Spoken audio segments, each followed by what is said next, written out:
meninggal kakek. Nah, itu dari Ramadan yang tidak pernah saya lupakan dalam hidup. Selain ditinggal kakek, sebelumnya kan kakek itu sakit. Itu menjadi Ramadan pertama kali saya itu sholat tahajud. Karena saking sayangnya sama kakek, saya sampai malam-malam itu rasanya takut karena kamar mandi itu zaman saya kamar mandinya di luar. Wudhu itu harus keluar rumah, sepi, nggak ada orang, semuanya tidur. Tapi saya malah merasa takut itu untuk ambil air wudhu, kemudian sholat, sujud sama Allah. Minta kakek itu jangan sampai diambil, kakek harus sembuh. Karena saya dari menurut kakek sama nenek saya itu saya bisa duduk, berarti sekitar 6 bulan. Itu diramut, diramut sama kakek sama nenek. Saya manggilnya Pak Tua sama Mbok Tua ya Kak Willy ya. Jadi kakek itu sangat membekas di hati saya, yang nggak pernah marahin saya. Sampai sekarang saya nggak doyan apa-apa itu kenapa?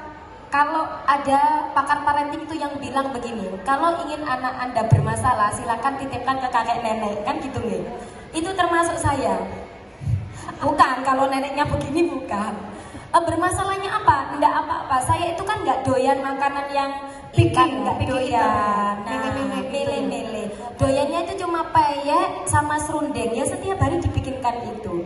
Jadi saya nggak doyan ayam, nggak doyan ikan. Ya sama Mbok Tua itu dibiarin. Yang penting kamu mau apa Dok, itu dibikinkan. Nah itu masalah buat saya sekarang gitu. Jadi beliau adalah figur orang tua.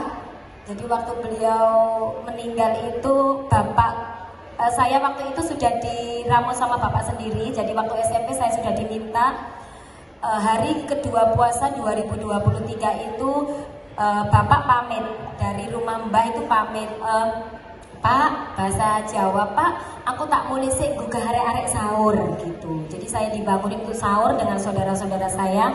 Begitu selesai sahur, bapak pamit. Wes ya Nduk, nek mau tidur lagi nggak apa-apa, bapak tak nang Mbah, tak nang Pak Tua lagi. Ternyata bapak itu baru bangkit dari duduknya, sudah ada orang yang mengetuk pintu, bilang kalau Pak Tua itu sudah nggak ada gitu. Jadi bahasa Jawanya itu bapak saya itu ditilap karena sejak sakit itu bapak ngeramut, tapi ternyata ketika ditinggal sebentar kakek saya terus berpulang. Nah itu saya sudah nggak bisa ngomong, sudah nggak bisa ngomong apa-apa, cuma saya ngikut sampai sana. Itu saya cuma tinggal mencium jenazah kakek saya yang menurut saya lukiskan di buku itu tetap tampang. Sudah nggak bisa melukiskan bagaimana rasa kehilangan saya. Itu Ramadan yang sangat membekas di hati saya, Kak Ellen.